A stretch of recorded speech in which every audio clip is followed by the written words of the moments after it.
por compartir con nosotros otro ciclo, otra tarde de educativos, del ciclo de educativos que organizamos desde la comunidad educativa Freetime. Yo soy Olga Sastre, directora y acompañante en Freetime Peques. Es un espacio de juego y psicomotricidad libre que tenemos aquí en la ciudad. Y tenemos también otro espacio en Saldaña de Burgos, de Freetime Saldaña, que es una escuela para niños de 3 a 12 años, en un pueblito aquí cerquita, en Saldaña de Burgos. Si queréis conocer más sobre nuestro proyecto y sobre nuestros espacios, pues tenemos la jornada de puertas abiertas del 6 y 7 de marzo, o podéis informaros de cualquiera de nuestras redes sociales.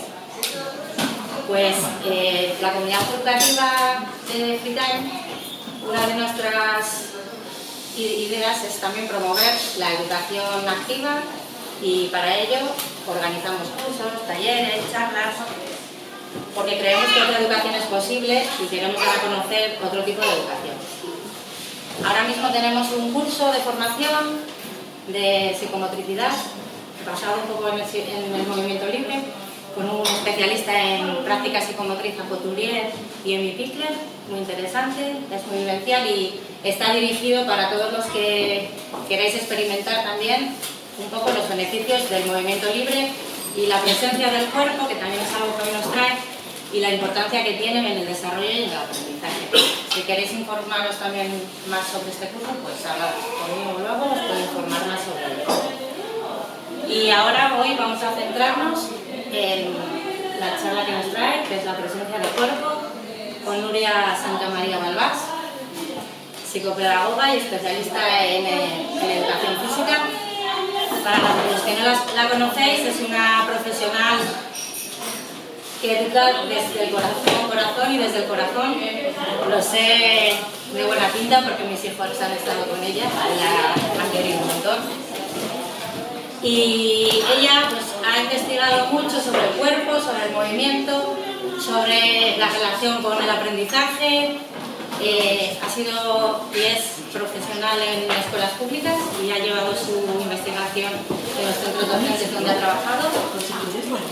Y toda esta investigación acerca del movimiento del cuerpo lo ha hecho para su tesis doctoral de cuñas motrices y también ha colaborado en escribir un libro, Las cuñas motrices en la educación infantil y primaria, junto a otros pedagogos como Marcelino Vaca y Susana.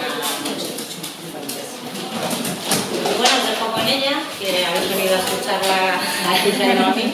Y si queréis más información, pues estamos por aquí para lo que queráis.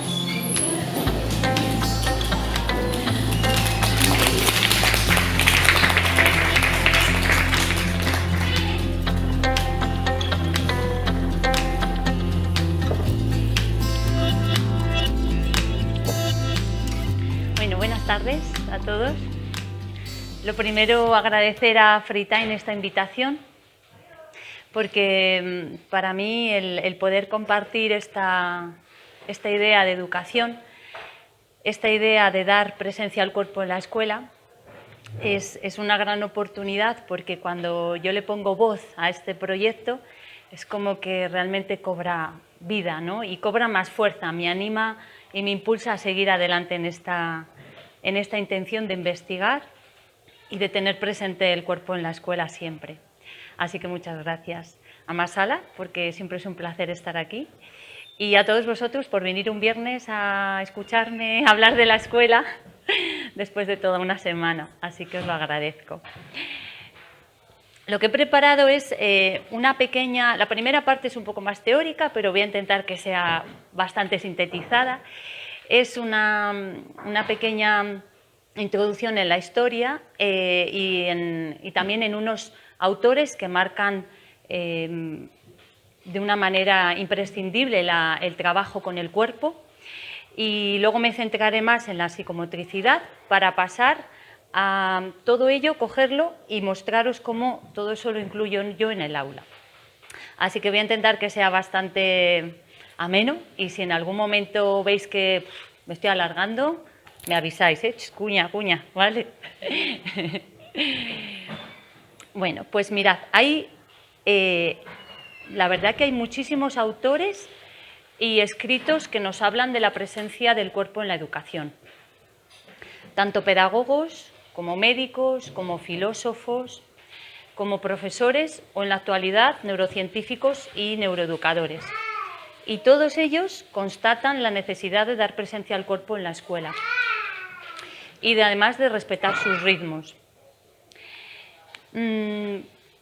Además, todas sus investigaciones lo que hacen es avalar que no veamos la motricidad solo desde el punto de vista biológico, sino que la motricidad incide en todas las dimensiones del ser. Sin embargo, si hacemos una retrospectiva histórica, vemos que el cuerpo ha pasado olvidado en la escuela, en la educación. O, como dice Daniel Denis, ha sido la historia de una negación.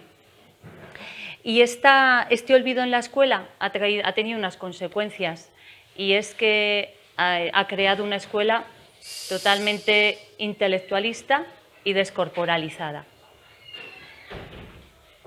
Y en este olvido, del cuerpo, pues inciden diferentes aspectos, pero hay tres que marcan predominantemente. Y uno es la naturaleza del trabajo escolar. Aquí lo podemos ver, ¿no? Entendiendo el trabajo en oposición al juego. Y solamente hay que ver los currículos para ver qué es a lo que le da predominancia a nuestros currículos en la escuela. También los tiempos y la relación entre los ritmos escolares y los ritmos biológicos. Y podemos ver ahora mismo, tenemos afortunadamente un montón de estudiosos del cerebro, ¿no? Como son los neurocientíficos, que lo llevan al plano de la educación y nos hablan de la importancia de respetar los ritmos biológicos, de respetar los tiempos. Ellos nos dicen, por favor, a los maestros, nos recomiendan directamente, parad, porque cuando un niño, además lo podemos ver en las distintas etapas educativas, vemos que en infantil hay un mayor cuidado, ¿no? de ese cuerpo, de esa presencia del cuerpo. En primaria ese cuerpo se va silenciando poco a poco en la silla. En secundaria esto ya es tremendo, porque en primaria todavía entramos bastantes tutores, que tenemos a un niño muchas horas y podemos organizar mejor los horarios y hacer una mejor distribución de estos ritmos. Pero en secundaria todos son profesores especialistas, por decirlo así, cada uno da su área y claro, cada profesor intenta dar lo mejor de sí en esa hora. Pero eso requiere un nivel de exigencia para el niño y un nivel atencional tremendo, ¿no? En el que exprimimos a los niños. Y claro, la atención tiene unos límites, como todos sabemos. Los neurocientíficos vienen a decirnos que para que los aprendizajes puedan llegar a integrarse, se requiere un tiempo de pausa. Necesitamos parar para que ese aprendizaje que acabamos de recibir lo procesemos y lo imprimamos. Por lo tanto, todos aquellos espacios en los que permitamos que el cuerpo esté presente en la escuela a través de diferentes actividades, yo luego os mostraré cómo lo trabajo yo, no son una pérdida de tiempo, todo lo contrario, van a permitir que esos aprendizajes realmente se produzcan. Y otro aspecto que tuvo mucha influencia a la hora de provocar ese olvido del cuerpo en la escuela, en la educación, son los espacios y la arquitectura escolar. Yo, por ejemplo, he estado principalmente trabajando en la escuela rural, también en algunos colegios de la ciudad, y en muchos de ellos yo nunca he tenido gimnasio, nunca. Siempre soy especialista de educación física y la educación física la he impartido siempre en la calle. Los días que llueve, pues no hay educación física, o en el aula, o recuerdo en un colegio que tenía un espacio, la mitad que esta sala, entre los baños y una esquina, y ahí es donde podía hacer mi clase de educación física. Y eso es una manera también de educar, es una manera subliminar de decir, yo lo que quiero es que estés en el aula y que estés sentado, postrado en una silla. Es una manera también, como os digo, silenciosa de educación. Estos tres aspectos fueron muy importantes a la hora de silenciar el cuerpo en la educación. Pero gracias a que la edad de la infancia fue acotada, fue obteniendo un estatus. Y en este estatus se va creando una cultura de la infancia. Y para ello tiene mucha repercusión las leyes y procesos de desarrollo del niño, gracias a muchos estudiosos que dedican todo su esfuerzo, que dedican toda su investigación a poder llevar a cabo estas aportaciones. O los efectos de la fatiga sobre el trabajo intelectual. Fijaros, en España estas investigaciones ya se produjeron a finales del siglo XIX, principios del siglo XX, como una idea de derogar una visión muy limitada de los médicos, una visión higienista muy limitada de los médicos del siglo XVIII. Y ya a finales del siglo XIX empieza a haber estudios sobre la fatiga escolar. O estudios sobre las condiciones ergonómicas en el ordenamiento escolar. Fijaros el número de niños que había antes en las aulas, cómo eran las aulas, el nivel de luz, el nivel de hacinamiento, todo eso influye y las investigaciones empiezan a dar luz, nunca mejor dicho, para que eso se transforme. Las relaciones entre la higiene del tiempo y el espacio educativo o los programas de enseñanza. Todos estos aspectos lo que hacen es volver a dar presencia a esa etapa vital que es la infancia. Y de esta manera surgen muchos estudiosos que tratan de investigar, de indagar en la importancia del movimiento en la educación. Hay un montón. Yo os voy a hablar de algunos que los vais a conocer a todos, pero era un poquito para no enrollarme demasiado y son realmente autores o líneas pedagógicas que han marcado profundamente en este trabajo sobre lo corporal. Tenemos a Piaget, ¿no? Piaget pues afirma que la inteligencia se construye a partir de la actividad motriz del niño. Y en los primeros años de su desarrollo no es otro que inteligencia motriz. O el psicoanálisis, que da una revalorización al cuerpo, la vivencia corporal que contribuye a personalizar de alguna manera el yo. O tenemos a Juriaguerra. A Juriaguerra nos dice: la educación es psicomotriz porque todo el conocimiento, el aprendizaje, parte de la propia acción del niño. Como os digo, es una pequeña revisión, seguro que todos conocéis, pero me parecía interesante poder dar valor a todos estos autores porque son lo que crean lo que después os voy a contar. O Pickler, ¿no? Que él sobre todo incide en el papel intervencionista del adulto y él avala que el niño, tenemos que dejar al niño libertad para que él explore, para que se produzcan los aprendizajes. O Vallon y Speed, ¿no? Que nos hablan desde el esquema corporal desde un punto de vista madurativo y afectivo. Y quiero leeros esta frase porque Francisco Mora tiene un libro maravilloso que es Neuroeducación. Aprendemos lo que amamos y bueno, cada frase que hay en ese libro es como ¡guau! Te quedarías minutos reflexionando, ¿no? Sobre todo aquello que va aportando. Y dice: un niño no comienza a aprender con ideas o con abstractos, sino con percepciones, emociones, sensaciones y movimiento, obtenidos del mundo sensorial y como reacción al mundo real, fuente primigenia de los estímulos y primer maestro del niño. Es decir, un niño no aprende desde lo abstracto, aprende desde el contacto con los objetos, aprende desde su estar en el espacio, en el tiempo, desde la interacción con los demás, aprende a través del cuerpo. Por eso es tan importante que el cuerpo esté presente siempre. Y en este sentido, surge en la década de los 60 una corriente pedagógica que se llama psicomotricidad y en esta corriente pedagógica se trata no solo de revalorizar esa educación por el movimiento, sino además de trabajar desde una globalidad del niño. Y pongo a Pick y Bayer como los pioneros, sobre todo en este libro, Educación psicomotriz y retraso mental, porque realmente es uno de los libros que más marcó el comienzo de esta nueva metodología. Para Pick y Bayer, los campos que atiende la educación psicomotriz son los siguientes: la educación del esquema corporal, a través de la conciencia del control del propio cuerpo, a través de una actitud equilibrada y económica, y de la educación de la respiración. Otro campo para ellos muy importante son las conductas motrices de base, el equilibrio, la coordinación dinámica, la coordinación visomanual. Las conductas perceptivo-motrices, a través de la organización del espacio, del tiempo, o la educación psicomotriz diferenciada, la educación de la mano, como preparación para la lectura y el cálculo. Le Bulls aparece casi paralelamente al trabajo de Pick y Bayer y aparece con un método psicocinético que luego os lo mostraré a través de fotografías en el aula. Y él lo que propone es la educación psicomotriz como un cuarto contenido en la escuela, junto a la escritura, la lectura y el cálculo, porque él en este método psicocinético introduce el desarrollo de las capacidades físicas básicas. Y aparecen también las investigaciones de Lapierre y Couturier.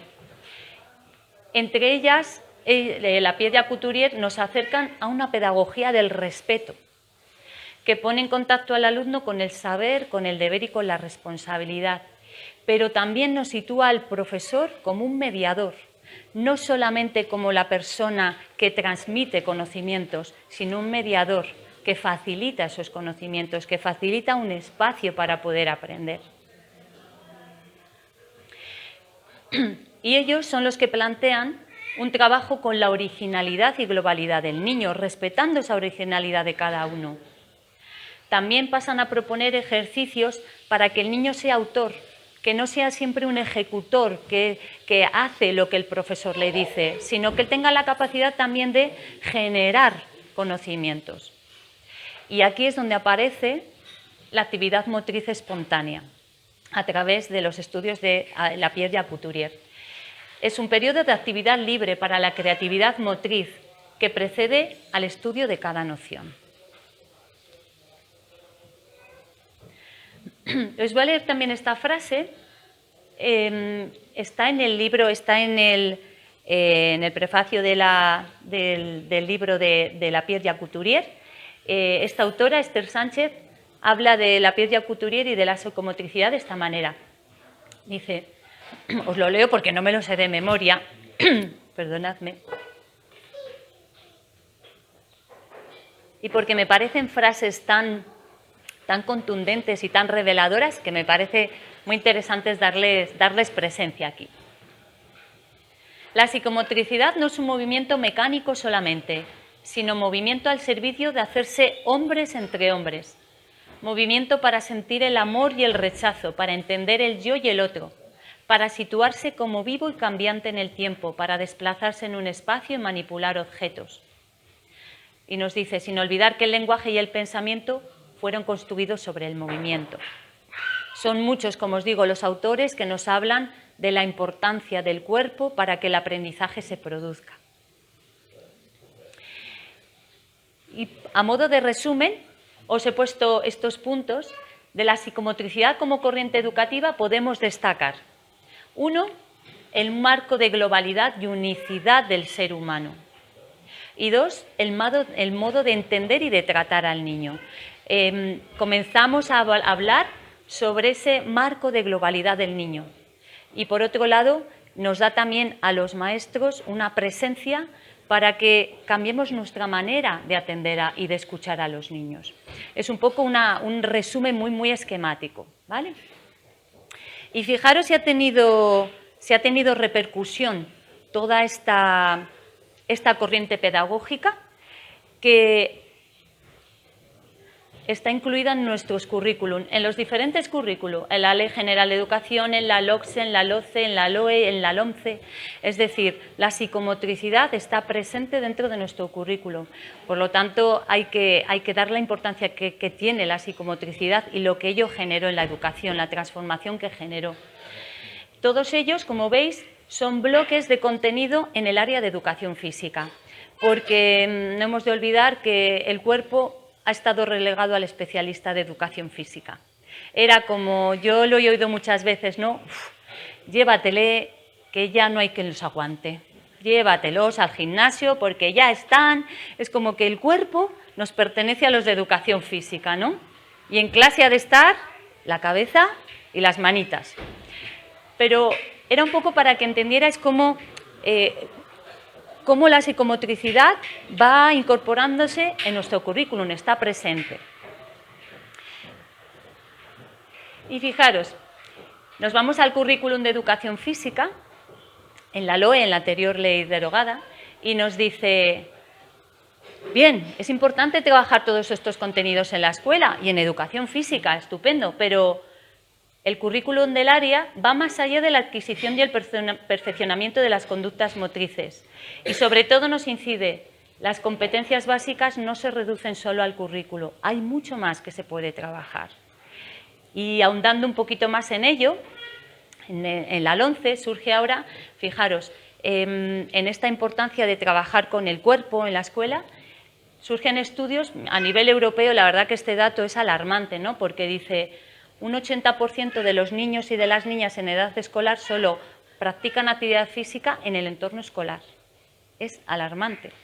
Entonces, ante ello, la LOMCE dice, uy, hay que poner remedio. Vale, pues las administraciones promoverán la práctica diaria del deporte y el ejercicio físico por parte de los alumnos durante la jornada escolar. Pero aquí hay algo muy importante, en todas las áreas del currículo. Creo que esto es algo a recalcar, porque ya el cuerpo no es exclusivo del especialista de educación física, sino que el cuerpo nos corresponde a todos los maestros, a todos los profesores, y la atención que le hagamos es responsabilidad nuestra. ¿Qué ocurre? Que todo esto está incluido en el currículum, pero yo realmente, por lo que puedo ver, al final, lo que yo siento es que nuestro currículum, los horarios escolares, tienen tendencias muy claras al silenciamiento corporal. Es decir, hay una incoherencia entre lo que se plasma en el currículo y lo que realmente luego se hace, ¿no? Porque se nos invita a todos los docentes a que seamos responsables de esa atención del cuerpo en la escuela, pero al final no es así. Al final el cuerpo es tratado pedagógicamente solo en el área de educación física. Por lo tanto, esa atención queda muy, muy reducida. Al igual que, como sabéis, ahora hay que trabajar por competencias, pero esta idea vuelve también a desaparecer y la realidad es que se sigue trabajando por áreas, no por competencias. O yo entiendo que el cuerpo sigue siendo un enemigo en la clase.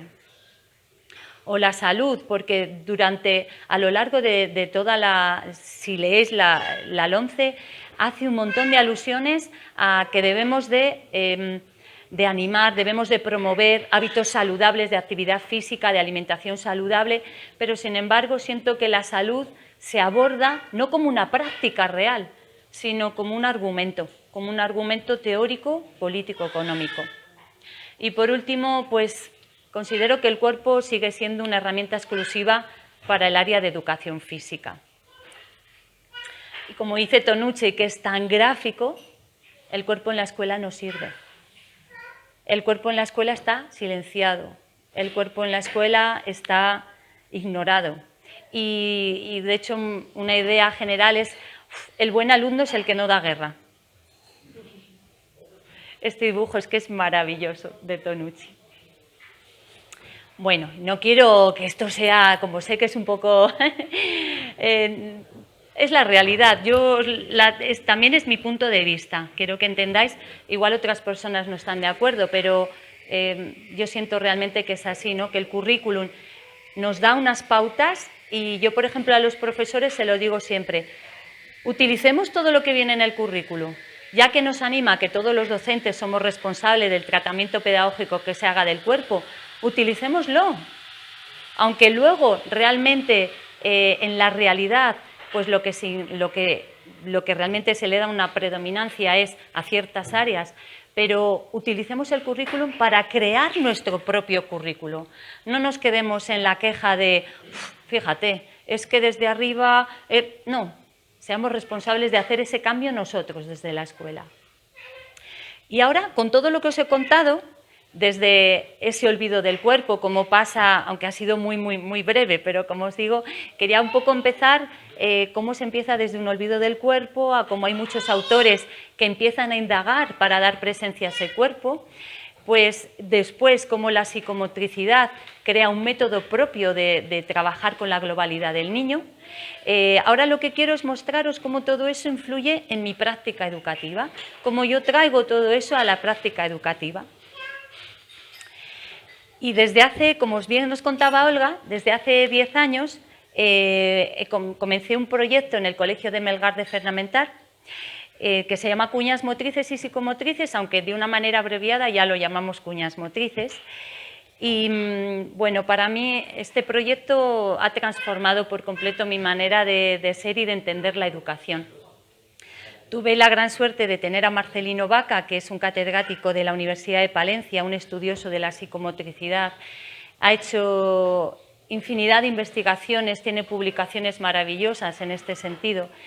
Y pude además trabajar mano a mano con él, ha sido mi tutor de tesis, entonces le admiro como profesional, le admiro como persona. Y es el creador de este concepto de cuñas motrices. Él trabajó mano a mano con Bernard Couturier, y gracias a ese trabajo él empezó a indagar y se dio cuenta de que el cuerpo en la escuela tiene diferentes presencias. Él estudió los horarios en la escuela, sobre todo en educación infantil, y entonces se fijó que el cuerpo tenía diferentes presencias. Y tenemos un cuerpo silenciado, que es el vuestro ahora mismo. Tenemos un cuerpo suelto, que es el cuerpo del recreo, un cuerpo expuesto, que es el mío, un cuerpo parcialmente expuesto, es cuando se da la posibilidad de que el cuerpo tenga cierta presencia, o un cuerpo con un tratamiento pedagógico de lo corporal. Y con esta investigación él dijo, bueno, pues ese cuerpo silenciado es el que tiene mayor preponderancia en el aula, ¿no? Es el cuerpo que está, como venía en el dibujo de Tonucci, ese niño enclaustrado en el pupitre. Vale, pues vamos a dar más presencia al cuerpo.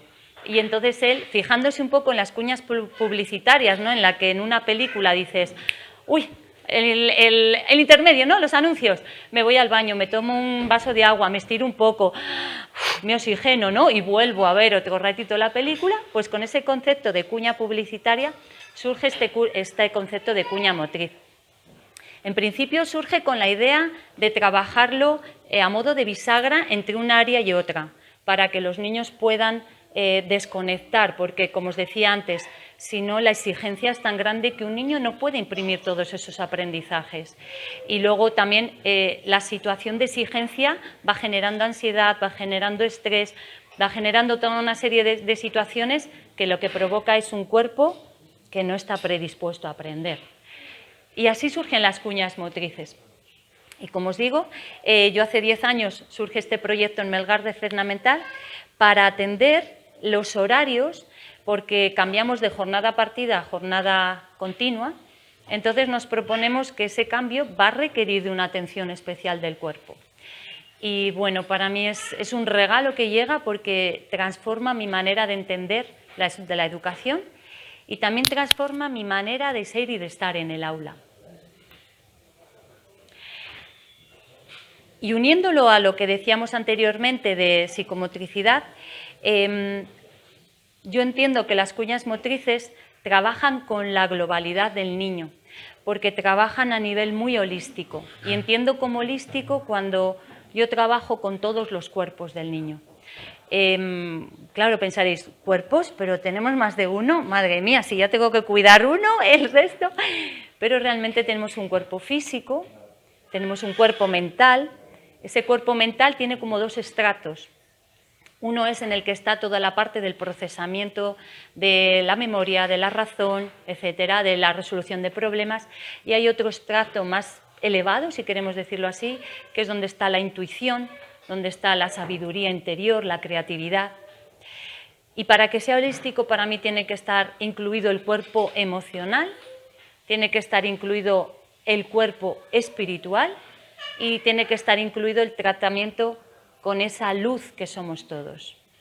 Para mí, por eso es un trabajo holístico, porque intento que todos esos cuerpos estén presentes en el aula. Y basándome un poquito en esta apreciación de Javier Palacios, que nos dice caminos o maneras de aprender, ¿no? Él nos dice, bueno, pues los niños pueden aprender mediante la experiencia con los objetos, que es un poquito lo que nos decía tanto Le Boulch como la corriente de Lapierre, Couturier, de Picky-Bayer, ¿no? A través de la experiencia con situaciones, mediante la imitación, con el aprendizaje compartido o a través de premios y castigos. Entonces, intento entrelazar todo eso, ¿no? Coger todas esas aportaciones de diferentes de su método psicocinético, trata de incorporar un cuarto contenido. Y para explicaroslo mejor dije, bueno, pues os lo voy a preparar a través de fotos. Cuando me planteo en el trabajo de cuñas campos u oportunidades para desarrollar a través de las cuñas, me planteo que uno de esos campos es el desarrollo de las diferentes inteligencias múltiples y una de ellas es la inteligencia cinestésico-corporal. Y entonces digo, bueno, pero ¿de qué manera puedo con las cuñas trabajar la inteligencia cinestésico-corporal? Digo, con el método psicocinético de Lebuch. Entonces voy incorporando cuñas que trabajan la coordinación dinámico general y óculo-manual.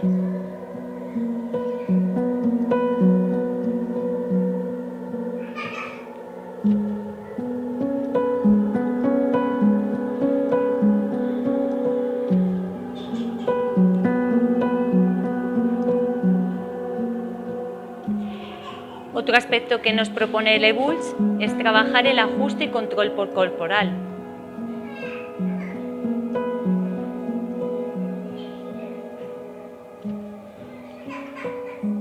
Estas actividades, por si alguno no lo conoce, yo las incorporo a lo largo de toda la jornada escolar. Es decir, comienzo la jornada escolar con una cuña de bienvenida para recibir amablemente a los niños. Incorporo también una cuña antes de las pruebas. Incorporo también unas cuñas. Está expresando él. Incorporo también una cuña antes de las pruebas de evaluación, porque me he ido dando cuenta, todas estas cuñas, he de deciros que surgen tras la escucha de las necesidades de los niños y se van enriqueciendo cada año en función del grupo con el que esté, porque cada grupo es diferente y porque yo también cada año soy diferente. Entonces es un proyecto vivo que va creciendo en relación al grupo. Luego las otras cuñas las incorporo en medio de una actividad. De hecho, veréis que están las mesas con los libros o, por ejemplo, aquí estábamos haciendo una actividad en la pizarra. Cuando noto que ya están al límite, digo, recogemos, vamos a hacer una cuña. Pueden ser incorporadas siempre que uno necesite, porque aquí lo importante es que el maestro, el profesor, esté en esa escucha de atender las necesidades que ven los niños. Os he ido poniendo diferentes frases, todas ellas son de neurocientíficos y me parecían muy gráficas también. Fijaros, ¿no? Para corroborar esa necesidad del ejercicio físico en la escuela, Gómez Pinilla nos dice que el ejercicio es uno de los mejores modos de estimular el aprendizaje. Son muchos los que nos hablan, muchos neurocientíficos que nos hablan de cómo hay que incorporar la actividad física dentro del aula, porque cuando se hace actividad física se genera entre ellos BDNF, que lo que hace es actuar de neurotransmisor, es decir, lo que hace es favorecer que se produzca una sinapsis entre nuestras neuronas, favorece el razonamiento, favorece la memoria, etc. Y son aportaciones continuas que nos dan para que incorporemos el movimiento en el aula.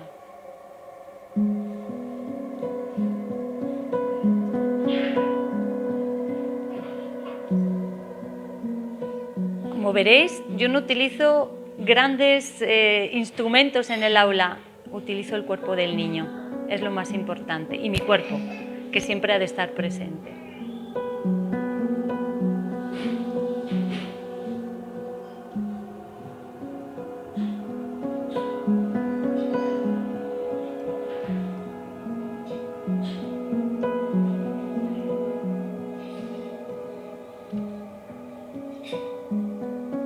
Eric Jensen tiene un libro también fascinante que es Cerebro y Aprendizaje y él ratifica todo esto, ¿no? De cómo el ejercicio físico no solo modela los músculos, el corazón, los pulmones, sino que fortalece los ganglios basales, el cerebelo, el cuerpo calloso. Dentro de este método psicocinético, pues sigo avanzando y digo, tengo que incorporar actividades que propongan un conocimiento del propio cuerpo.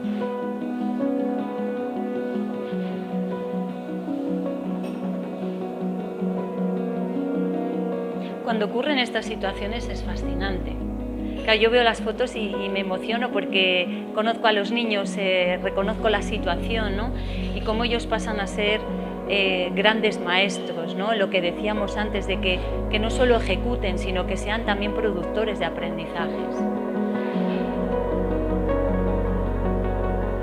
El conocimiento del cuerpo a través del contacto, ese contacto que cada vez es más aséptico, donde parece que el cuerpo ha pasado a ser algo frío, ¿no? Donde tenemos un contacto con medios como las tablets, como materiales, y dejamos a un lado lo esencial que es mi cuerpo, que son las sensaciones que se generan con el contacto, desde un contacto puro, y es que a ellos les fascina y tienen una sensibilidad cuando les permites. Hoy, por ejemplo, ha habido un momento en que estaban los pobres ya saturados y les digo, venga chicos, organizamos las sillas para el masaje, y han acabado, empiezan, y era la hora del recreo, y me dicen, ay, 5 minutitos más, porfa, es que me da un gustirrinín.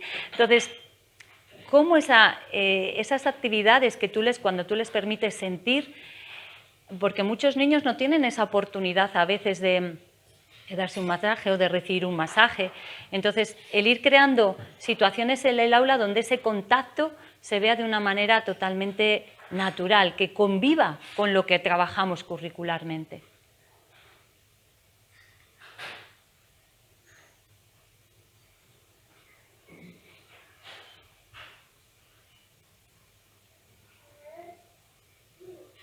Y surgen situaciones muy hermosas, como esta, donde, si os acordáis, Bernard Couturier, Lapierre y Couturier nos proponían ese trabajo a través del respeto del propio cuerpo. Y yo, por ejemplo, siempre les digo, chicos, quien no desea hacer una cuña es libre de no hacerla, porque también yo siento que hay tanta imposición en el aula a hacer todo lo que les propongo, que es como, tómate un tiempo para decidir si quieres hacerlo o no. Pero si decides no hacerlo, la única norma es que has de respetar a los que queremos hacer la cuña.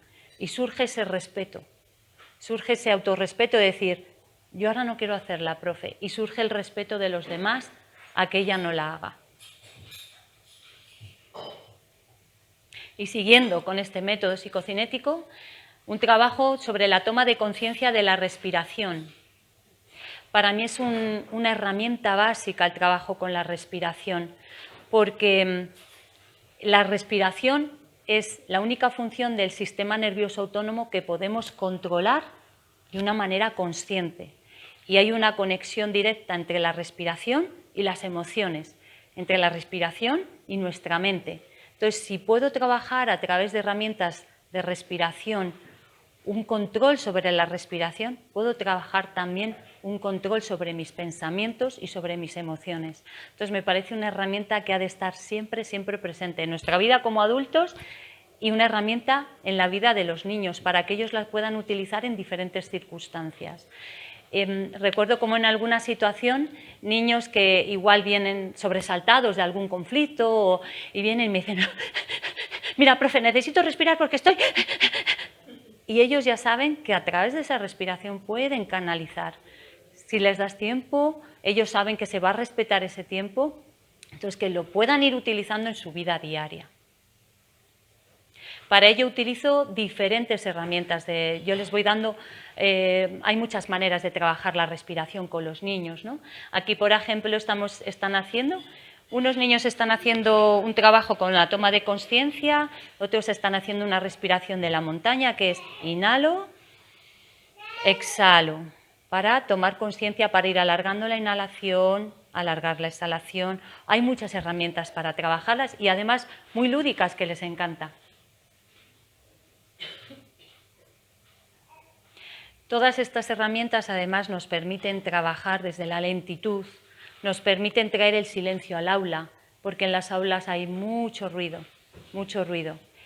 El mismo ruido que hay dentro de nosotros. Nosotros traemos lo que está dentro de nosotros, ¿no? Entonces, el aula es un espacio muy ruidoso, porque el entorno en el que vivimos es muy ruidoso y es tan necesario que aprendan también a vivir en ese silencio, en esa pausa, en esa calma.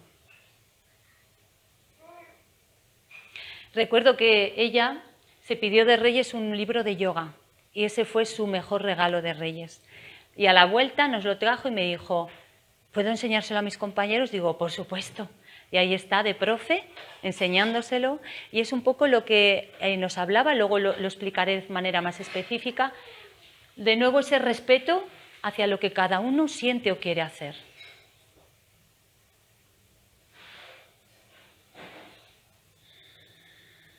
Aquí estamos también trabajando otro tipo de respiración, se puede hacer con números o con almenas o en forma de estrella. Y os puedo decir que niños que yo veo en estas fotos, verles con esta calma es algo maravilloso por su situación personal, ¿no?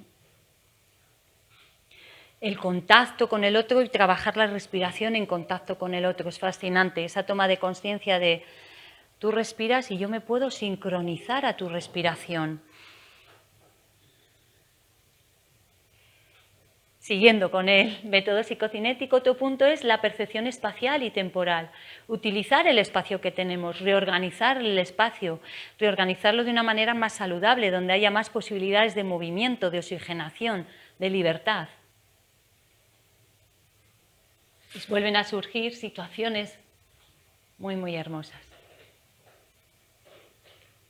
La relajación psíquica y motriz. Hay algo claro y es que cuando hay tensión no hay aprendizaje. Para que haya un aprendizaje uno tiene que estar predispuesto, tiene que estar interesado, motivado. Si hay tensión desaparece todo esto. Entonces es muy importante dotar a las aulas de esos espacios también de calma. Y se puede hacer de muy diferentes maneras porque hay muchas formas de trabajar la relajación.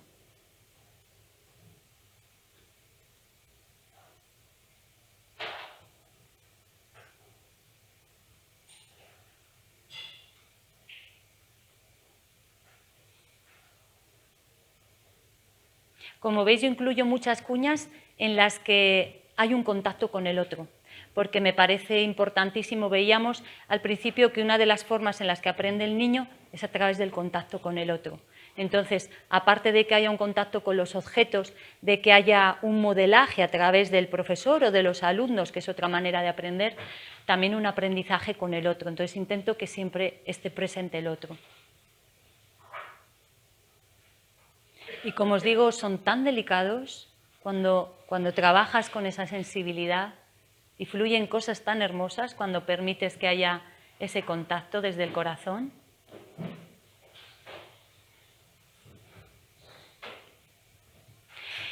Y uno de los aspectos que veíamos que plantean Lapierre y Couturier es esa actividad motriz espontánea, es ese momento de creación. Entonces, para mí esto es muy importante, como os decía, yo las cuñas motrices las voy incorporando cuando siento que el niño las necesita. Y hay momentos que les digo, chicos, inventamos cuñas y surgen cosas muy hermosas porque ellos tienen la posibilidad, tengo un árbol en clase, que es donde están las cuñas motrices, pero en estos espacios ellos pueden elegir una cuña del árbol o inventarse cuñas y surgen cuñas, muchas de las que han salido antes son cuñas inventadas.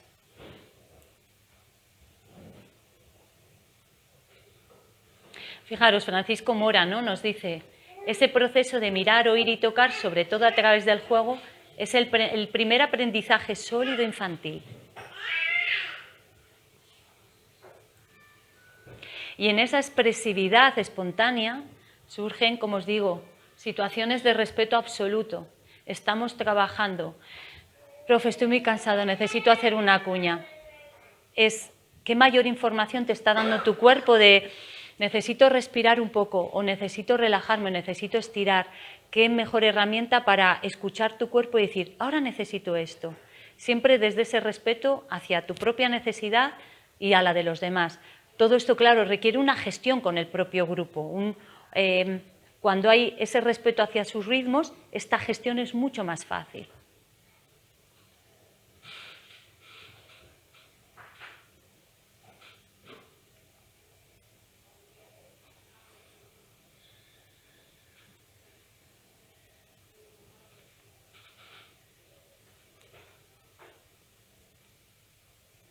Cada vez que hay un movimiento organizado, voluntario y preciso, se activan numerosas zonas del cerebro y la puerta del aprendizaje se abre naturalmente.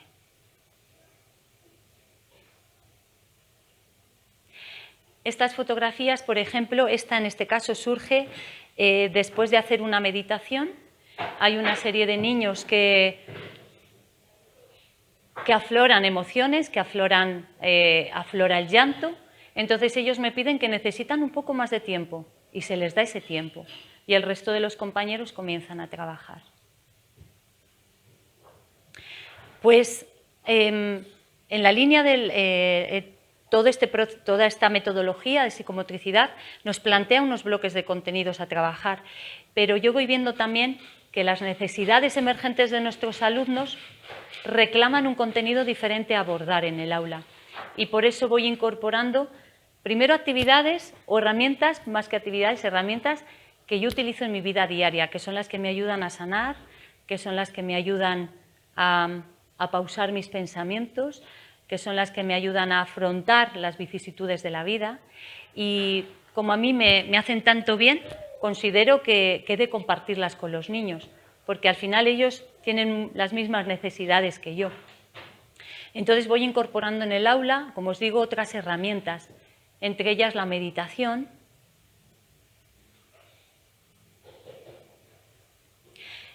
Incluyo actividades de typing, por ejemplo, esta es una actividad que incluyo siempre antes de las pruebas yo les llamo pruebas de repaso en vez de exámenes. Antes de la prueba de repaso, pues hacemos una cuña en la que primero hacemos una pequeña movilización corporal para soltar las tensiones, luego un trabajo con la respiración para trabajar ese cuerpo mental y calmar el cuerpo mental. Luego hago typing sobre el hemisferio izquierdo, que es una técnica de neurolingüística, yo la utilizo sobre el hemisferio izquierdo y siempre utilizo la frase me quiero y me acepto tal y como soy, porque veía que muchos niños, la manera de afrontar una prueba o un examen, pues es desde la negatividad y es confía, lo vas a hacer bien, confía. Entonces, todo aquello que veas que puede ayudar al niño, incorpóralo en el aula. El canto de mantras. Me encanta porque eran carnavales, entonces están guapísimas aquí recién pintadas. El canto de mantras porque el mantra significa a través de la mente y a través del canto de mantras trabajas también con una vibración muy amorosa, muy poderosa, porque se utilizan mensajes sagrados, sin esa connotación religiosa, por supuesto. Son mensajes que van a conectar con tu alma, ¿no? Entonces, a ellos les encanta porque además siempre intento que sean mantras donde hay una conexión celestial, hay movimientos, son mantras sencillitos, les hablo de que son en un idioma muy antiguo y les ves cantando el mantra y es delicioso. A través de la meditación también trabajo la liberación de duelos. Como os decía, el contacto desde el corazón. El trabajo con la energía sutil, el que ellos conecten con su energía sutil, que sientan la energía sutil, que vean cómo pueden utilizarla para sanarse, por la capacidad que tenemos de autosanación, que parece que lo tenemos olvidado, ¿no? Es mucho más fácil la inmediatez de tomar algo antes de ser consciente de por qué me pasa esto, qué puedo hacer para estar mejor. Entonces, irles dando herramientas para tener también ese conocimiento sobre su cuerpo sutil. El contacto con las plantas, en clase tenemos un pequeño huerto de plantas medicinales, hacemos cremas, infusiones. El contacto con los cristales, los utilizamos principalmente para meditar y también ellos cuando lo necesitan lo cogen, ¿no? Y tenemos una cajita y pues hoy estoy triste, necesito cuidar a un cristal. Cogen el cristal y lo cuidan, como una manera de respetar todo aquello que nos aporta la naturaleza y la sabiduría que ello nos aporta. Y para acabar, y así ya os dejo, pues si os acordáis, uno de los puntos en los que insistía Lapierre y Couturier era en ese papel del profesor como acompañante. Para mí este punto es fundamental, porque yo no puedo escuchar las necesidades de un niño, yo no puedo acompañar el duelo de un niño, yo no puedo acoger los deseos de un niño si yo no me he trabajado personalmente, si yo no me he cuidado mis duelos, si yo no me he amado, no me he perdonado. Entonces, para mí es fundamental que haya un trabajo de desarrollo personal en el profesor si queremos que realmente se transforme el aula. Porque si yo quiero llevar estas herramientas desde aquí, no van a llegar. Han de llegar desde aquí. Entonces, para poderlas transferir al niño, he de estar muy convencida de ello. Y para ello requiere un trabajo muy, muy poderoso a nivel personal. Todos los profesores estamos continuamente haciendo una formación, ¿no? Continua en cuanto a un montón de herramientas, pero hemos olvidado que la formación más importante es la de uno mismo, es la de conocernos, la de amarnos, y esa es una asignatura pendiente que hay en la formación del profesorado. Entonces, para mí es un punto importantísimo. Y fijaros, volviendo a la neurociencia, ¿no?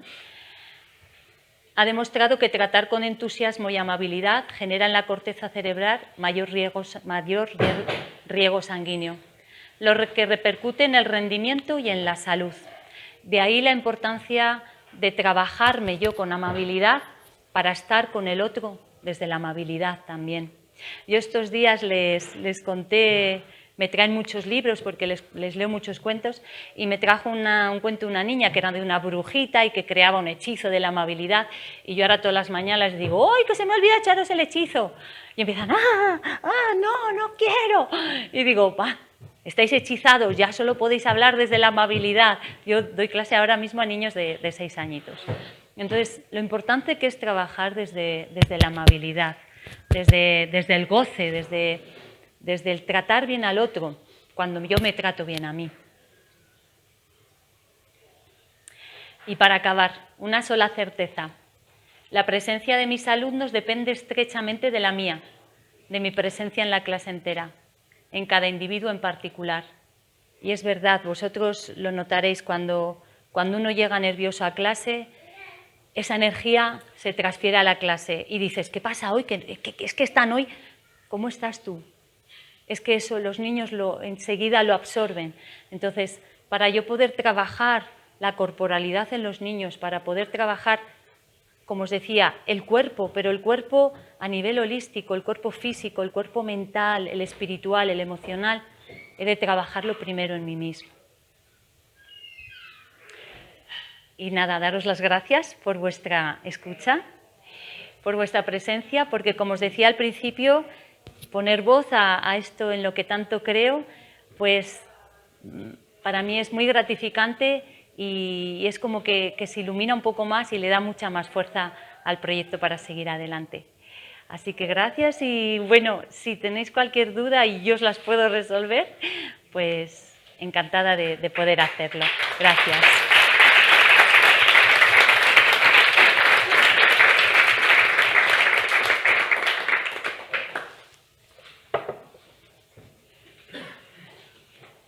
¿Cuánto dura? 5 minutillos así. 5 o 10 minutos, depende, porque hay situaciones, no tienen por qué llegar a durar. De hecho, cuando surge la idea de cuña, que surge como una idea de bisagra, son 5 o 10 minutos. Entonces, yo a los compañeros se lo digo, porque muchas veces me dicen, es que es una pérdida de tiempo. Digo, una pérdida de tiempo es estar 10 minutos en clase diciendo, pero callaros ya, pero vale ya, pero venga. 10 minutos en los que tú haces una cuña en la que respiran y luego consigues que estén atentos el resto de la clase, no es ninguna pérdida de tiempo. También me ha ocurrido que hay cuñas donde han ocurrido cosas tan interesantes que se han alargado en el tiempo, porque he visto que era mucho más importante darle tiempo a esa vivencia a lo que luego yo tenía preparado, ¿no? Sobre eso todo, situaciones, me ha pasado con las meditaciones, perdón.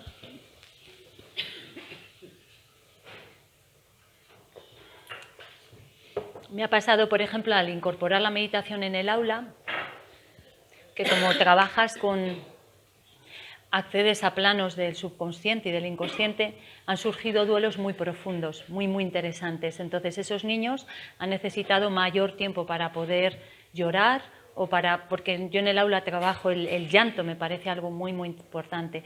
Entonces, he visto que era tan interesante que he permitido que la cuña se alargara. Pero es un poco siempre desde esa escucha activa del profesor. Vas a ver, es que es la mejor herramienta el profesor para poder saber cuándo ha de aplicarla, cuando tú dices, yo creo que ya está bien, o pues fíjate, está teniendo tanto interés que prefiero alargarla y trabajar un poquito menos de lo que tengo preparado porque yo sé que luego van a estar más predispuestos. Entonces es un poco dependiendo de la circunstancia. Pero la idea sí, son 5 o 10 minutos.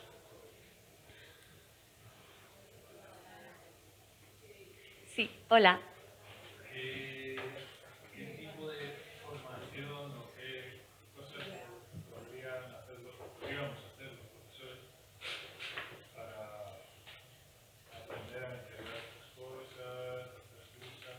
Porque la inercia que tenemos son de que todo es verdad y todo venga ahí online y estas cosas. ¿Cómo podemos formarnos o qué cursos conoces? Pues fíjate, yo por ejemplo a los compañeros les digo siempre, esto es lo que a mí me funciona porque es lo que yo trabajo a diario en mi vida.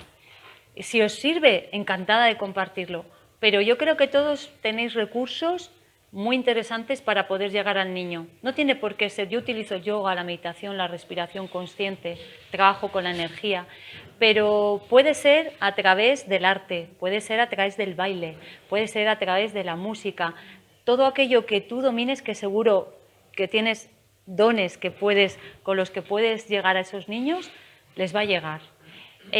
A mí, por ejemplo, estas herramientas, como te digo, porque yo las utilizo en mi vida, pero también porque considero que con el ritmo de vida que tenemos son necesarias. Pausar la mente, movilizar el cuerpo después de ese cuerpo silenciado. Entonces, formaciones, yo primero lo experimentaría en uno mismo, trabajaría eso a nivel personal.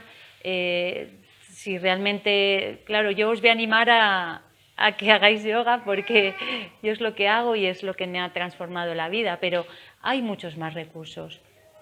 Ante todo eso, transferir aquello que tú disfrutas, como dice Francisco Mora, aprendemos lo que amamos, aquello que tú amas, transfiérelo.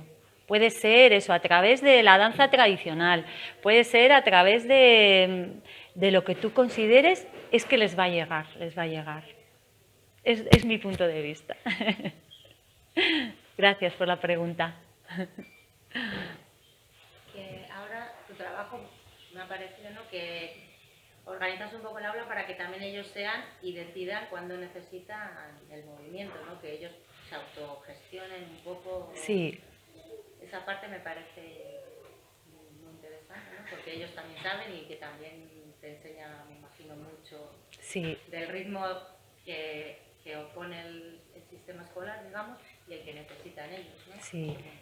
Quizás es la parte que más cuesta, porque al principio, por ejemplo, siempre recomiendo, empezad de tal manera que todos hagan la cuña, porque también al profe le da una seguridad. Daros cuenta que para los profesores es un cambio totalmente drástico de la manera en que damos clase. De repente de hecho me ha pasado con compañeras, ¿no?, de decir, yo lo dejo. He hecho 3 días la cuña y eso es un alboroto que yo no lo aguanto. Ya, se acabó, ¿no? Porque no estamos acostumbrados a que el cuerpo esté en pura expresión en el aula. Entonces, al principio yo animo a eso, a que todos la hagan y poco a poco ir gestionando, o incluso, igual la tienen que hacer todos a la vez y no pasa nada. Pero es a través de ese trabajo respetuoso cuando van surgiendo estas situaciones. Pero ahí debe de ser el profesor quien esté muy abierto a que surja, porque si no, no lo vamos a permitir. Vamos a querer esa homogeneidad, ese lo hacemos todos. Pero bueno, como punto de partida, empezar, como os digo, sobre todo porque nos ayuda mucho a... Mirad, yo recuerdo cuando hice la investigación que me decían compañeras en Melgar, dice, yo me he dado cuenta que domino mucho mi materia, pero ahora que me he puesto a hacer una cuña delante de ellos, que empiezo a temblar. Me entran unos nervios y yo, venga, vamos a respirar un poco, venga, vamos a hacer una relajación.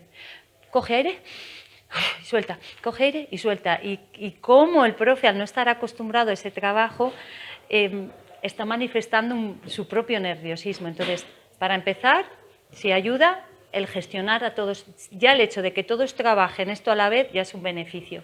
Y luego cuando tú tienes más seguridad, puedes gestionar con ellos el respetar el que un niño necesita levantarse o necesita hacer. Yo, por ejemplo, tengo ahora una caja de la calma al lado del huerto, entonces tengo una pelota con la que respirar y ellos saben que pueden levantarse cuando lo necesitan.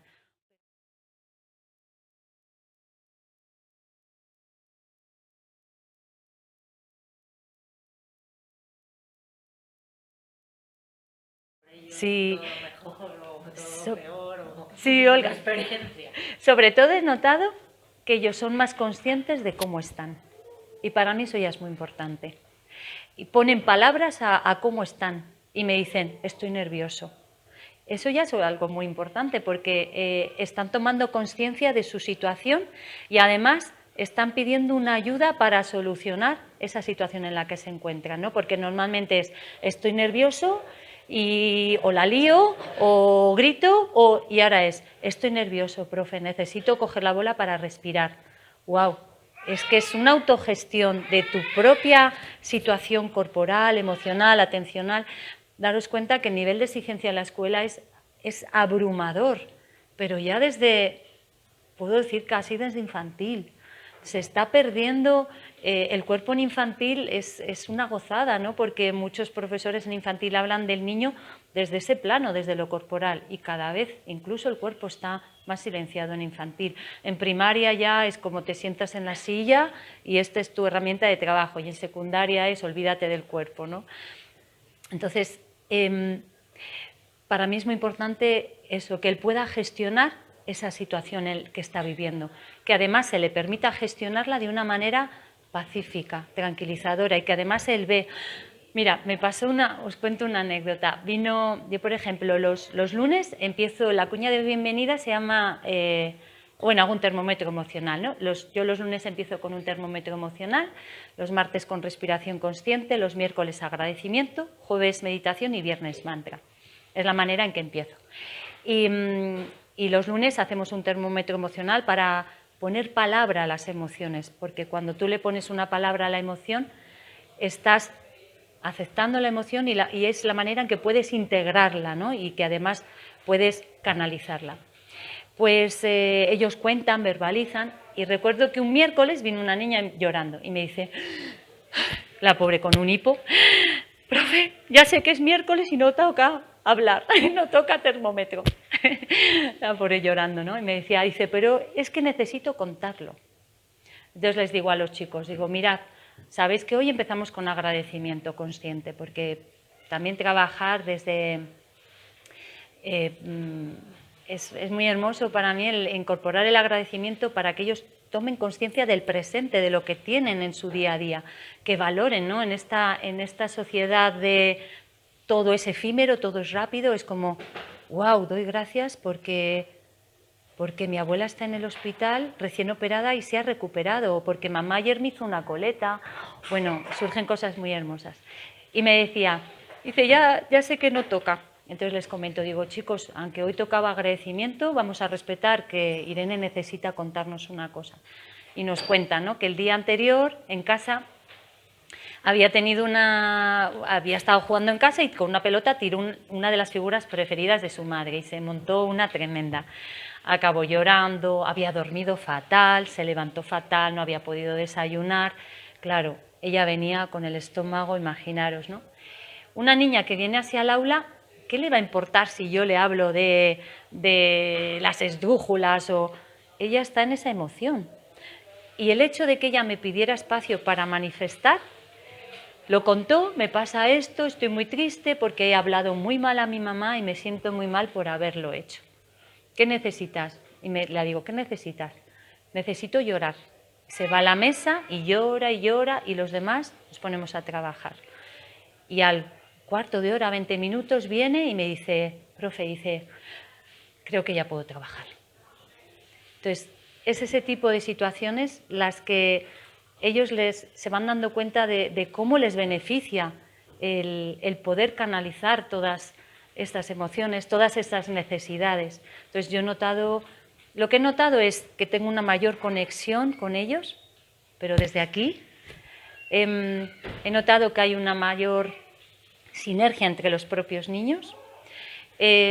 Podría decir que hay niños, y lo he notado, que han mejorado a nivel de aprendizaje, sobre todo porque trabajas desde esa autoestima de eres capaz, venga, si es que lo estás haciendo tan bien. O sea, he notado que el clima de clase ha mejorado, que la relación con los padres es diferente.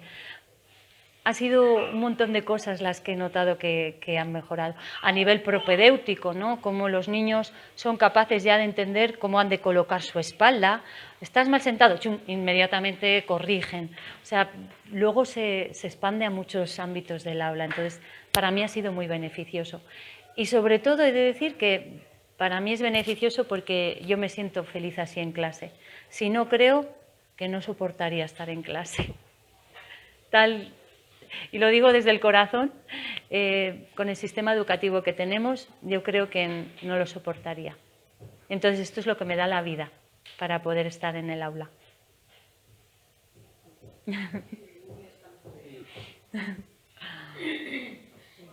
Sí. Después los niños, cuando ya no están contigo, sabes que tú les has creado un cierto bienestar que después al siguiente curso con otra profesora no van a tener. Pero fíjate, yo solo hablo con los padres, ¿no? Que me dicen, ay, qué pena. Digo, no. Vamos a vivir el presente, ¿qué es lo que tenemos? Esas herramientas permanecen, porque el cuerpo es muy inteligente y tiene una memoria muscular, tiene una memoria emocional. Entonces, yo he hablado luego con padres que me dicen, sigue cantando mantras, o me sigue pidiendo un masaje antes de dormir, o el otro día tuvo una discusión y yo la vi que de repente hacía... Entonces, va a quedar ahí. Y en un momento dado lo va a utilizar. Entonces, para mí lo importante es que tengan esa oportunidad, porque eso va a perdurar de una manera u otra. Lo importante es despertar que ese conocimiento lo tienen, lo tenemos todos. Y no pensar en y el año que viene van a estar, no, porque además con cada profesor aprenden algo diferente y yo creo que es interesante que vayan también pasando por diferentes metodologías. Así que yo les insisto a los padres, digo, ellos se adaptan muy rápido y eso permanece, ya verás.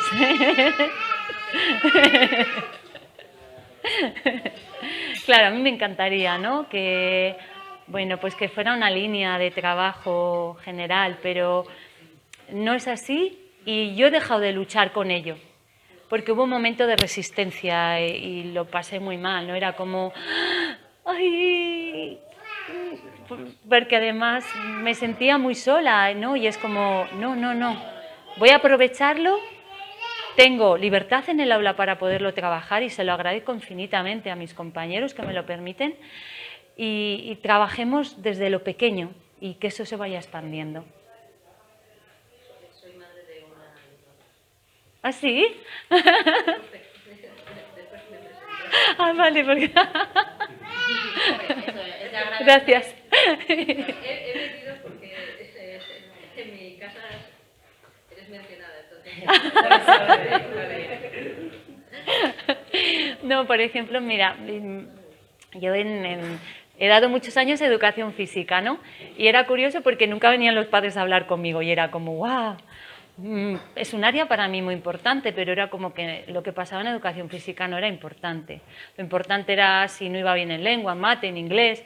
Lo que pasaba en educación física, si motrizmente no progresaba, si además, igual yo ponía notas, ¿no? De, mira, es muy competitivo, pero es que está sufriendo por esa competitividad, o no es respetuoso, o debería de jugar más en... Y nunca han venido, muy pocas ocasiones han venido padres a hablar conmigo, porque se sigue viendo el área de educación física como una María. Es terrible, ¿no? Pero es la realidad. Y sin embargo, a raíz de ser tutora, empiezo a conectar con los padres y ¡buah! Para mí es algo nuevo, porque nunca había tenido contacto con ellos y te das cuenta de lo hermoso que es poder, al trabajar holísticamente con el niño, las reuniones son totalmente diferentes. Lo curricular igual dura 5 minutos, pero luego todo lo demás es cómo se encuentra, cómo te encuentras tú. Es muy, muy interesante esa conexión con la familia, porque estos conocimientos se extrapolan a la familia, porque de hecho la idea es que todo esto se aplique en la vida, no tiene otra función. Para mí es lo importante, que pase a ser parte de su bagaje personal. Quizás que nosotros en nuestro ADN no lo tenemos, ¿no? Tenemos otro aprendizaje desde pequeños y ves que hay otra manera, pero no tienes las herramientas después. O sea, tú desde profesora y yo desde madre. Sí, y también es verdad, yo también me he dado cuenta que como todos venimos con una experiencia escolar, esa es tu experiencia, esa es tu maleta, ¿no? Entonces, como, ¿qué me estás diciendo que vais a hacer? Yo recuerdo al principio, ¿no?